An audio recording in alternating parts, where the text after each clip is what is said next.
For years, Eric Bieniemy stood close enough to football's biggest stage to feel its heat, but never close enough to claim the spotlight. He helped build one of the NFL's most dangerous offenses in Kansas City. He coached Patrick Mahomes. He won championships.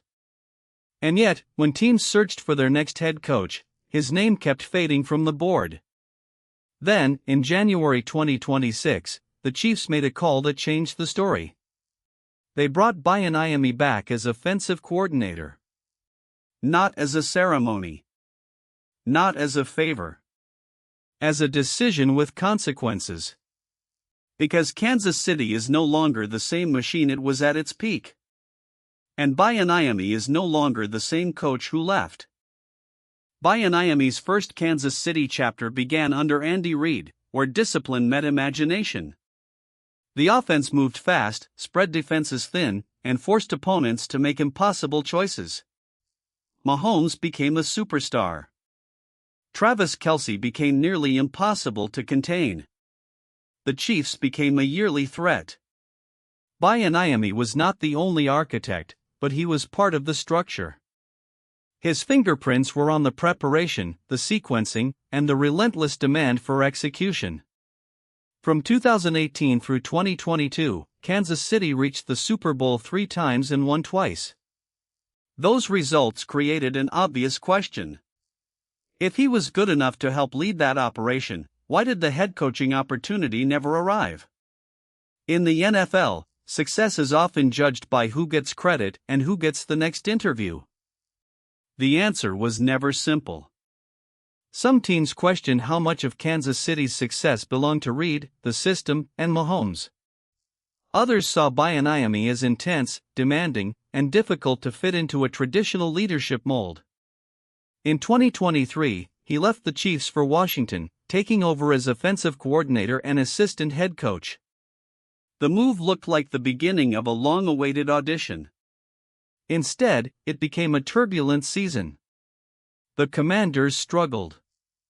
The offense never found stability. The coaching staff was eventually replaced. Bieniemy's resume remained impressive, but the narrative around him changed. In football, one difficult season can become a permanent label. The coordinator who once seemed ready for a promotion was suddenly searching for a way back into the conversation. That way back came through Chicago. In 2025, Bieniemy joined the Bears as running backs coach. On paper, it was a step down from the coordinator roles he had held before. But careers are not always rebuilt from the top. Sometimes they are rebuilt in the details. Position rooms. Meetings. Practice habits. Trust. Working with running backs placed Bieniemy close to the foundation of an offense: footwork, timing, ball security, and the small decisions that determine whether a play survives contact. It also gave him distance from the pressure that had followed him in Washington. No headlines about being the next head coach. No weekly debate over play calling. Just the work. And that work may have reminded Kansas City of something it already knew. When the Chiefs needed a new offensive coordinator for 2026, the reunion became official. Bieniemy returned to the building where his reputation was made. The move immediately created attention, because familiarity can be both an advantage and a trap. He knows Reid's language.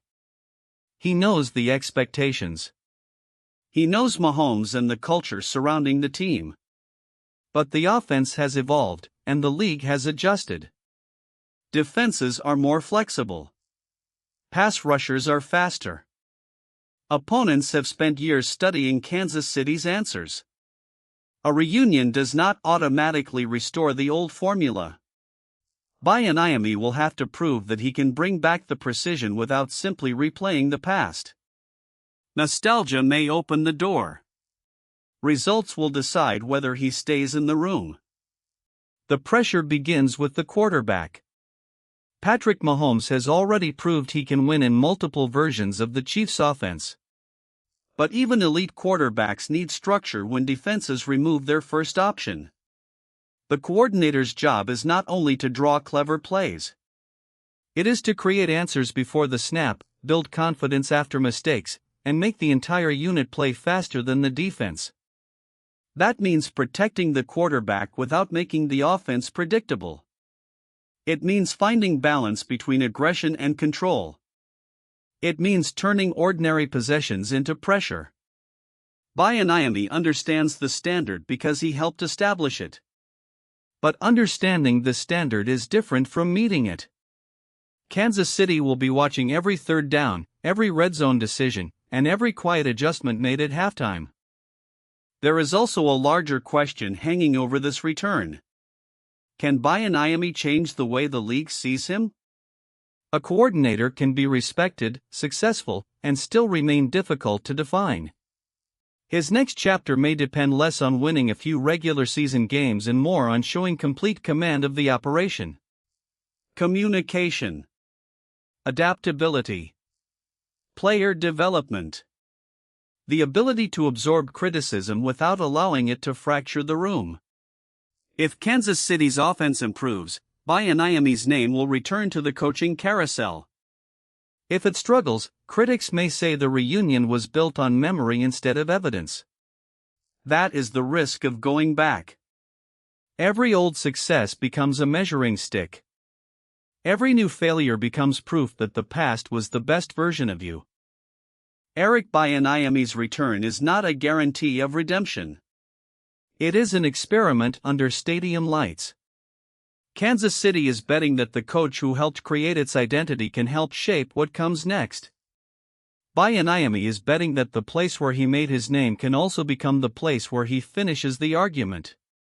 The path to a head coaching job may still be open, but it will not be handed to him. He must earn it through a modern offense, a steady locker room, and results that are impossible to dismiss. The story now moves from interviews to Sundays. From questions to evidence. From what Bieniemy once helped build to what he can build again. The second chance has arrived. The verdict comes with the season.